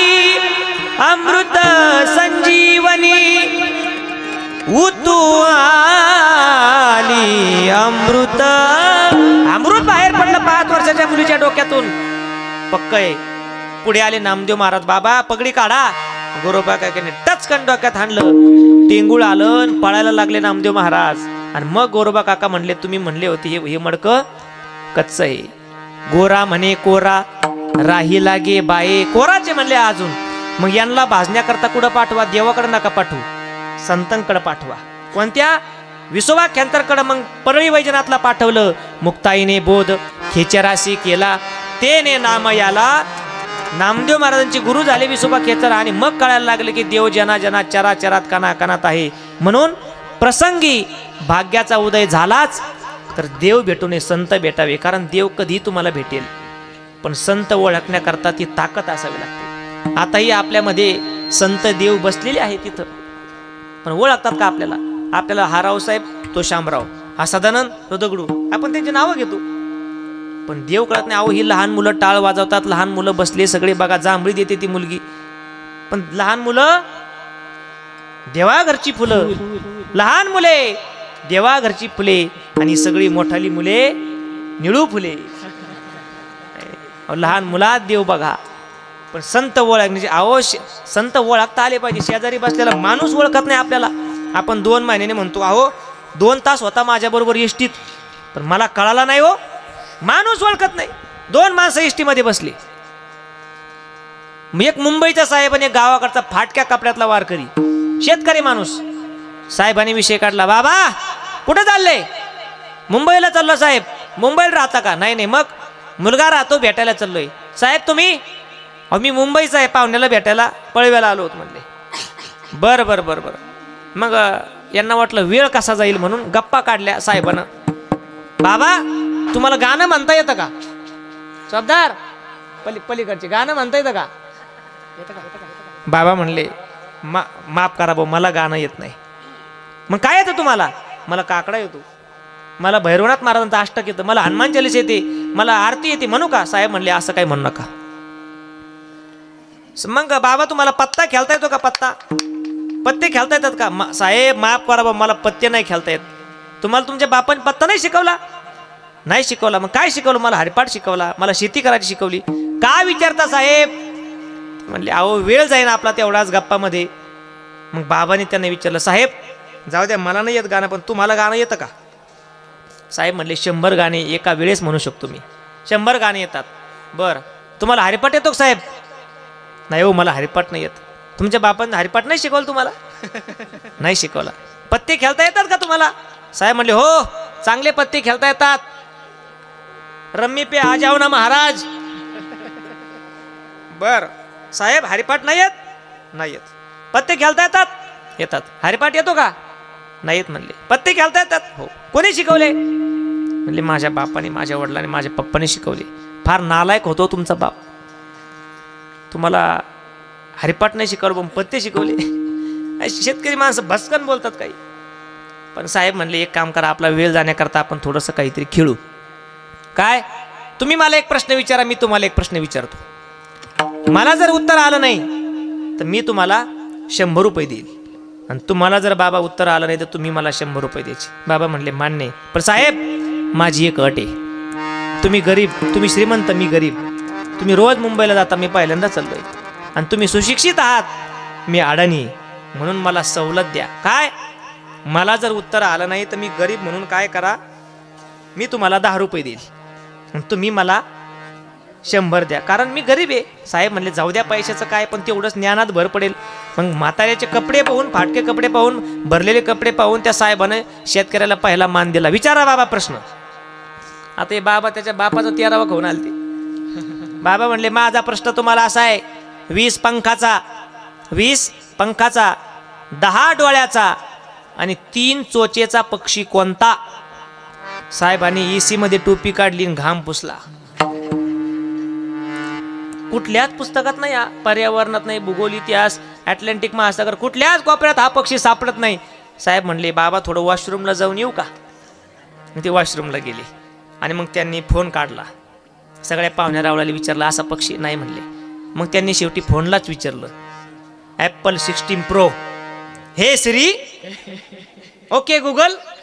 त्याला म्हणलं की ते आपल्याला जगातलं कुठलंही उत्तर सांगतात. काय जग पुढे गेलं बा, त्याला विचारा तुम्ही आम्हाला पाऊस कधी येईल, ते सगळं वातावरण एका मिनिटात स्कॅन करून आपल्याला लगेच सेल्सियसमध्ये पाऊस सांगतंय. फक्त एवढं म्हणायचं हे सिरी, आणि फक्त प्रश्न इंग्लिशमध्ये विचारावा लागतो. त्याला काहीही विचारा ते लगेच सांगते. पण झालं काय, एकदा पात्तामध्ये भरपूर पाऊस झाला. पाथर्डी जवळ साकेगाव नावाचं गाव आहे, विकास महाराज औटी. तिथं जाताना त्या गावाला 3 वडे आहेत, एक रस्ता फार लांबून आहे. त्या 3 वड्याला एवढं पाणी की आमची गाडीच जाईना. माझ्याबरोबर एक विचित्र मित्र होता, पण अति शिकलेला. त्याने त्या मोबाईलला प्रश्न विचारला हे सिरी, आणि इंग्लिशमध्ये म्हणला मी जर या पाण्यात गाडी घातली तर गाडी वाहून जाईन का? ते म्हणले असले फालतू प्रश्न माझ्याकडे उपलब्ध, याची उत्तर माझ्याकडे उपलब्ध, नॉट अवेलेबल डाटा. काही नका विचारू. साहेबांनी विचारलं 20 पंखाचा, 10 चोचेचा, 3 डोळ्याचा. ते बंद झाला फोन डायरेक्ट. पण साहेब गेले. बाबा हारलो म्हणली मी. हे घ्या 100 रुपये. बाबा म्हणले विचारा साहेब आता तुम्ही प्रश्न. फाटक्या कपड्यावर गेलं ते. प्रश्न विचारा म्हणल्यानंतर साहेब म्हणले बाबा काय प्रश्न विचारा, माझाही तुम्हाला हाच प्रश्न. 20 पंखाचा, 10 चोचेचा आणि 3 डोळ्याचा पक्षी कोणता? तुमचाच प्रश्न तुम्हाला. बाबाने खिशातून 10 रुपयाची नोट काढली आणि साहेबाच्या हातावर ठेवली. आपल्यालाही उत्तर येत नाही, आपण अशी मोकळी. फाटक्या कपड्यातला माणूस कळत नाही आपल्याला. संत कधी कळायचे? कोणत्या वेशात आल्यानंतर. भाग्याचा उदय झाला तर संतांचीच भेट व्हावी. विठोबा रखुमाई, विठोबा रखुमाई, विठोबा रखुमाई, विठोबा रखुमाई, विठोबा रखुमाई, विठोबा रखुमाई, विठोबा रखुमाई, विठोबा रखुमाई, विठोबा रखुमाई,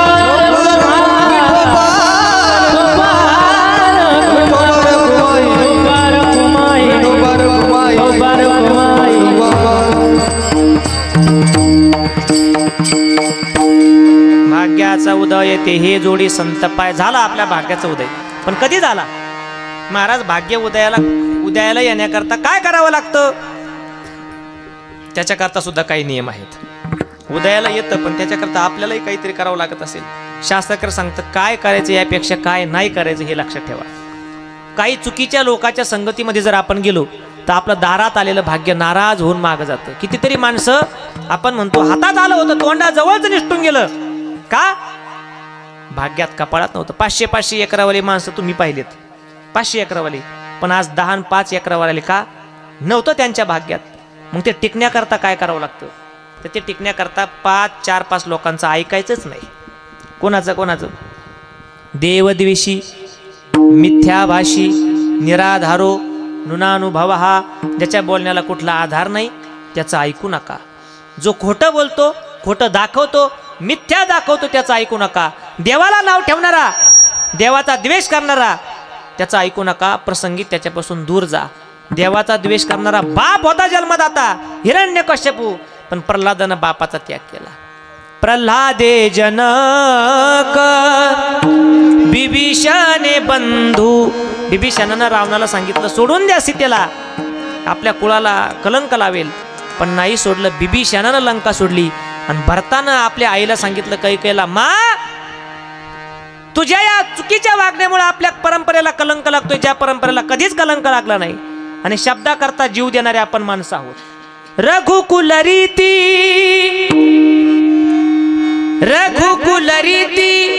सदा चली आई, प्राण जाय पर वचन न जाई.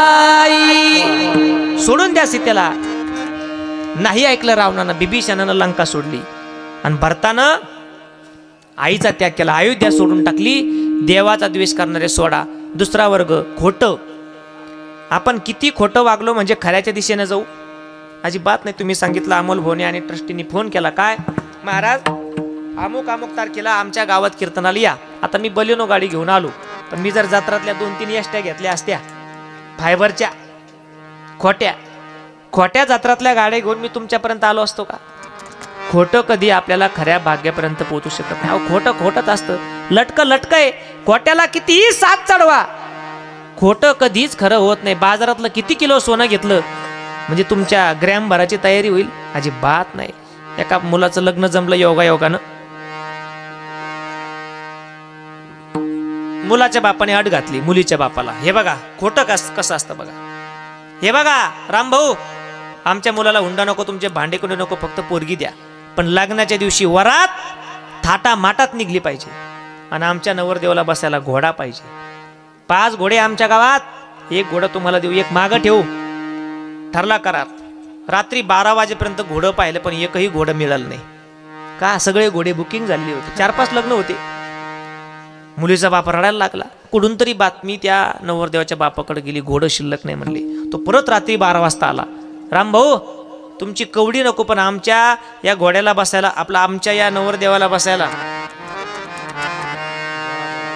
जर घोडा नसेल तर मंडपातून नवरदेव घेऊन जाईल. देतो काळजी करू नका. 1 वाजता एक म्हातारं त्या रामभाऊला भेटलं. कशाला रडतोस? अरे घोडं भेटाना काय एवढंच? चल म्हणले माझ्या बरोबर. घोडच नाही. चला म्हणले माझ्या बरोबर, मी घोडं देतो तुम्हाला. शेजारच्या गावात गेले कुंभारवाड्यात.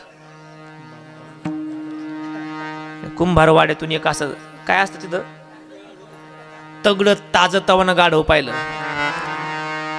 आणि ते गाढव रात्रभर सजवलं.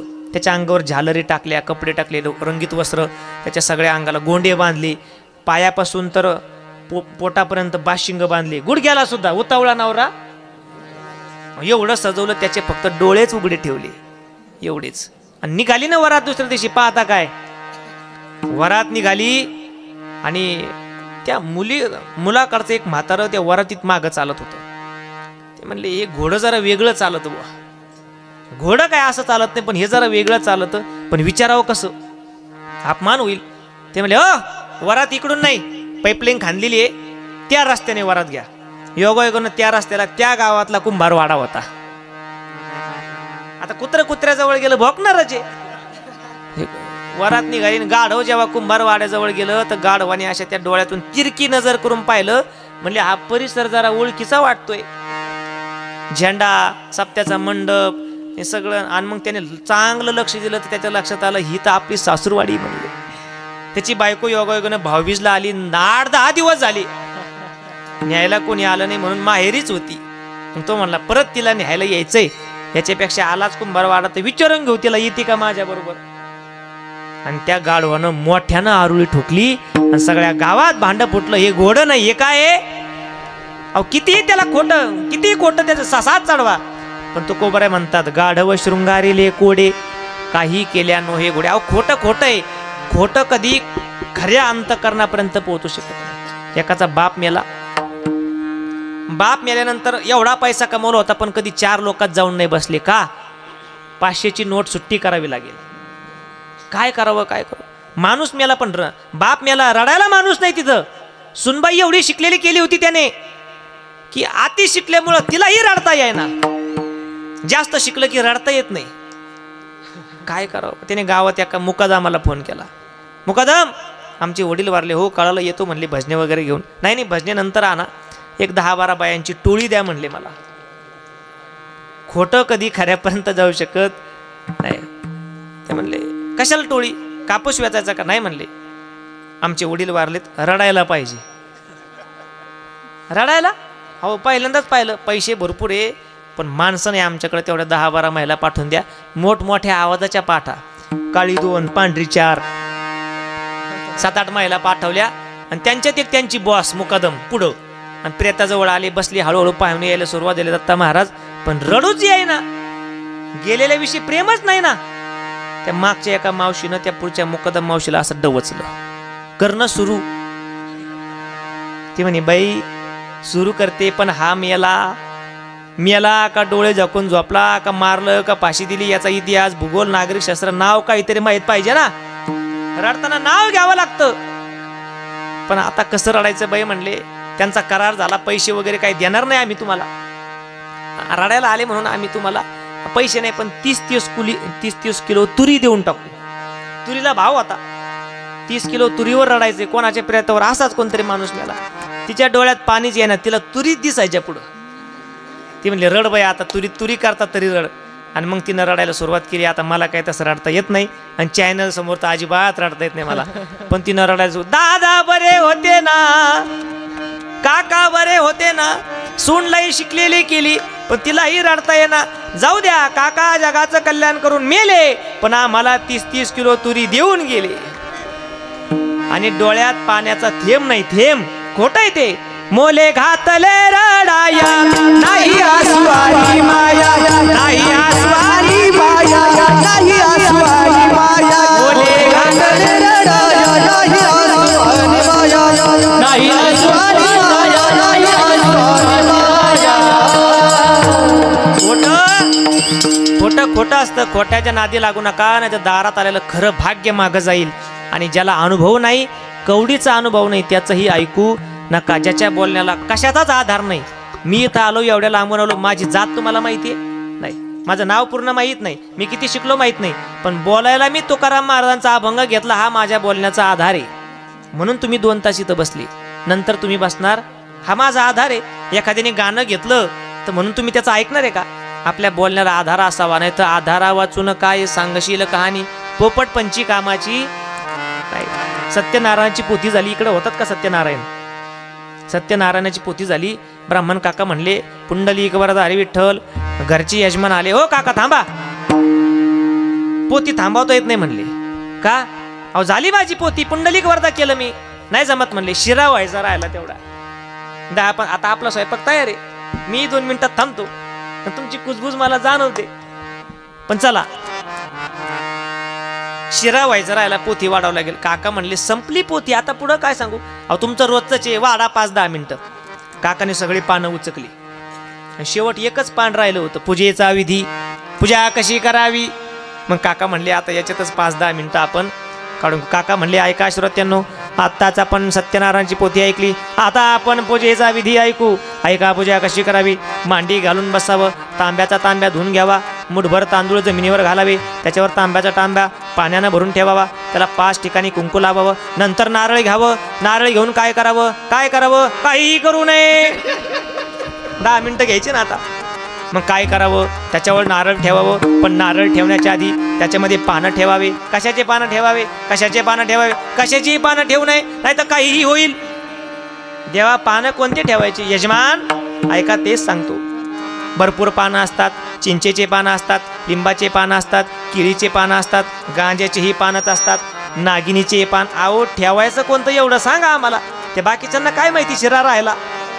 एवढे पानं सांगितले. देवा म्हणले माझ्याकडे एकच पान आहे बुवा, काय करावं? यजमान म्हणले देवा झाला शिरा, उरका म्हणले. आता ही कहाणी सकाळपर्यंत सांगितली तर काही तथ्य आहे का? आणि मग देवा म्हणले ऐका तर श्रोत्यांनो, त्या नारळाच्या खाली ठेवायचं पान नागिनीचं असावं, पुंडलिक वरधारी विठ्ठल. आता ही पुढच्या वर्षापर्यंत सांगितले, याच्यात काही आपला फायदाही नाही आणि तोटाही नाही. पानाला पान, पानाला टन मलम अजिबात नाही. म्हणून ज्याच्या बोलण्याला आधार नाही त्याचं ऐकू नका, नाही तर दारात आलेलं भाग्य मागं निघून जाईल. आणि एकदा भाग्याचा तुमच्या उदय झाला की उजळले भाग्य आता, अवघी चिंता वारली. प्रत्येकाला चिंता आहे. कुणाला खायची चिंता, कुणाला काय खायची चिंता, कुणाला काय खायची चिंता, आणि कुणाला काय खाल्ल्यानंतर कोणत्या वळे घेऊ याची चिंता आहे. प्रत्येकाला चिंता आहे. कुणाला जगावं का मरावं याची चिंता आहे. पण सगळ्या चिंता संतांच्या पायाने निघून जातात. महाराज झाल्या तुमचा भाग्याचा उदय. ते हे जोडी संत पाय. खरंच आपल्या भागात जेवढे साधू संत होऊन गेले असतील, ज्यांच्या समाधी असतील, एक वेळेस देवाचं दर्शन घेऊ नका, पण साधूच्या समाधीवर डोकं ठेवून अंतःकरणापासून काहीतरी मागा. अंतःकरणापासून तुमची नक्कीच इच्छा पूर्ण होईल. कारण साधू, देव हा स्वतः करता इतरांकरता जगतो, पण साधू फक्त इतरांकरता जगतात. वन वन फिरुनी कन कन झिजले, दुःखी लोकासाठी, कधी या गावी कधी त्या गावी, आपुल्या भक्तासाठी धन्य झालो तव गुण गाता, किसनगिरी दे. साधू इतरांकरता जगतात, म्हणून साधूची भेट व्हावी. भाग्याचा उदय ते हे जोडी संत पाय. महाराज आता पुढे काय म्हणले? इथून कधीच उठायचं नाही.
ज्ञानराज माऊली,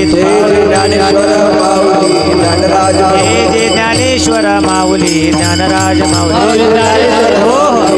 एक मिनिट प्रेमपूर्वक सगळ्यांनी भजन करायचंय.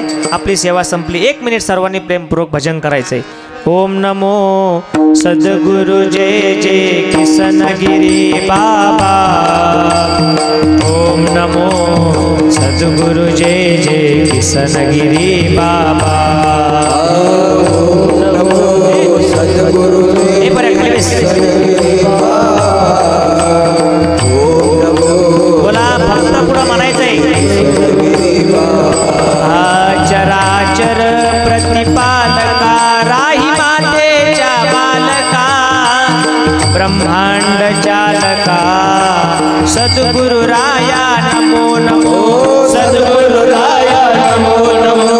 सद्गुरु राया नमो. किसनगिरी योगेश्वरा, दत्तात्रेय हरिहरा, लोकपालका विश्वंभरा सद्गुरु राया नमो नमो ओ सद्गुरु राया नमो नमो सद्गुरु राया नमो नमो भूत पिशाच निवारका करणी बाधा संहारका सकल दुःख हरता सद्गुरु राया नमो नमो सद्गुरु राया नमो नमो सद्गुरु राया नमो लोकनाथा जगन्नाथा प्राणदाता प्राणनाथा पुण्यवंता पुण्यशीला सद्गुरु राया नमो नमो राया नमो सद्गुरु राया नमो ओम नमो सद्गुरु जय जय किशनगिरी बाबा ओम नमो सद्गुरु जय जय किशनगिरी बाबा ओम नमो सद्गुरु जय जय किशनगिरी बाबा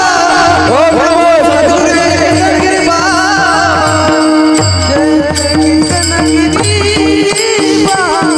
भाग्याचा उदय ते हे जोडी संतपा येथोनिया नुठवो माथा मरणा वाचोनी सर्वता साधूच्या सेवेत देव सेवेत प्रसंगी मरण आलं तरी आपण तिथून बाजूला जाऊ नये. देव मरण येऊ देत नाही, पण कधी कधी देव आणि संत परीक्षा पाहिल्याशिवाय राहत नाही. कबीर महाराज मुस्लिम साधू त्यांच्या घरी एकदा माऊली जेवायला येणार होते, आळंदीचे, उत्तर प्रदेशातील. पण घरात चिमणी कोकली तर धान्याचा दाना नाही, काय करावं. साधू जर उपाशी गेले तर पाप लागेल, अधर्म घडेल. मग कबीर महाराजांचा मुलगा, त्याचं नाव होतं कमाल, एवढा संस्कारी मुलगा. कमाल म्हणला, बाबा साधू संत माऊली आपल्या घरात जेवायला आले पाहिजे, त्याच्याकरता आपण चोरी करू. कशाची? किराण्याची चोरी करू. मरण आलं तरी बाजूला जाऊ नये, चोरी करू. चला, बापलेक चोरीला गेले, किराणा दुकान फोडलं. निघता निघता कमाल म्हणला, बाबा अहो या दुकानदाराला सकाळी कळालं चोरी झाली तर वाईट वाटेल, सांगून जाऊ त्याला तुमचा किराणा चोरून घेऊन चाललोय, पैसे येतील तेव्हा देऊन टाकू. खरंच सांगितलं ना कमालाने, कमाल होती त्याची, नावच कमाल. आणि दुकानदारानं त्या कमालाचा पाय ओढून धरला आणि बाहेरून बापाने हात ओढून धरला. दुकानदार हात ओढतोय, बाप बाहेर ओढतोय, अर्ध अर्ध शरीर बाहेर झालं. आता विचार केला, भरपूर वेळ झाला, आता दुकानदार सोडायला तयार नाही. शेवटी कमाल म्हणला, बाबा तुम्ही किराणा घेऊन जा. पण बाबा म्हणले, हे बघ सकाळी जर गावात कळालं की कबीर बाबाच्या पोराने चोरी केली तर माऊली दारातून निघून जातील, काय करावं. कमाल म्हणला, बाबा एक काम करा, घाबरता कशाला, इथं कोयता पडलेला आहे नारळ तोडण्याचा, तेवढा माझ्या हातात द्या. कोयता घेतला कमालानं आणि स्वतःच मुंडकं कोयत्यानं तोडलं आणि बापाच्या हातात दिलं साधू सेवे करता. कमालाने शिर, कमालाने शिर, कमालाने शिर खंडोनी आपुले संत मालवले जगा माझी संत मालवले. मुंडकं घेऊन बाप घरी गेला, शिंकेवर मुंडकं ठेवलं. साधू आले, साधूने जेवून घातलं. सहज माऊलीने विचारलं, बाबा काय संस्कारी मुलगा आहे तुमचा, कमाल कुठे? कमाल कुठे म्हणल्यानंतर कबीर बाबांच्या डोळ्यात टचकन पाणी आलं. माऊलीने डोळे झाकले, योग सामर्थ्यानं सगळा झालेला प्रकार जाणून घेतला. सांगितलं, कबीर बाबा जा स्वयंपाक घरामध्ये शिंक्यावर ठेवलेलं कमालाचं मुंडकं शिर घेऊन या आणि दुकानदाराच्या दुकानात गुंतलेलं धड घेऊन या. माऊलींनी त्या कमालाला जिवंत केलं. ही साधू सेवेची ताकद आहे. आणि म्हणून आपल्याला देवाची सेवा, साधूची सेवा घडते. या पलीकडे आपलं भाग्य नाही. धन्यवाद देतो तुम्हाला सर्वांना. येतो निया नुठवो माथा मरणा वाचुनी सर्वता. लोकाला सांगता सांगता महाराज स्वतःच्या मनालाही सांगतात. आणि शेवटी बोलता बोलता अचानक तुकोबरांची वाणी बंद पडली. सरते शेवटी तुकोबराय लोटांगण घालता. तुकाला लोटांगणी, तुकाला लोटांगणी, तुकाला लोटांगणी, तुकाला लोटांगणी, तुकाला लोटांगणी.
का आला लोटांगणी, तुकोबाराने लोटांगण घातलं आणि आपल्या भाग्याचं कौतुक, भक्तीचंही भाग्य उदयाला आलं. तुकोबारा म्हणतात कधी साधूच्या भेटीमुळे. आपल्यालाही दरवर्षी भैरवनाथ अष्टमीच्या निमित्तानं कीर्तन, भजन, पूजन, अन्नदान या सगळ्या सेवा ही सर्व देवस्थानची ट्रस्टी मंडळी स्वतःच्या प्रपंचाचा वेळ देऊन या ठिकाणी नियोजित करतात. आपल्या मुलाबाळाचा घास काढून अन्नदान करतात, सेवा देतात. सर्वांना मी धन्यवाद देतो. आपल्याही भाग्याचा उदय इथंच होणार आहे. सुंदर गोड कार्यक्रम आहे आणि भरपूर दिवस तुम्हाला हा आनंद बघायला मिळणार आहे. याच्याकरता बाप माणूस विसरायचं नाही. ज्या चॅनलचं नाव बाप माणूस यूट्यूबला सर्च करा आणि आपल्या गावातले 100, 200, 1000, 2000 जेवढे त्यांना सबस्क्राईब जातील ते करा. म्हणजे आपल्याला आपल्याही गावातले आणि ते बाप माणूस म्हणून कुठं फिरतात ते सगळे कीर्तन आपल्याला घरी ऐकायला भेटतील. म्हणून लखन पाटलांना त्या ठिकाणी धन्यवाद देतो. त्यांना सबस्क्राईब करा आणि माझ्या सेवेला पूर्ण विराम देतो. मना वाटे तैसी बोलिलो वचने, केली धीटपणे सलगी देवा. वाणी नाही शुद्ध याती एक ठाव, भक्तीने भाव नाही मनी. विठ्ठल जय जय विठ्ठल.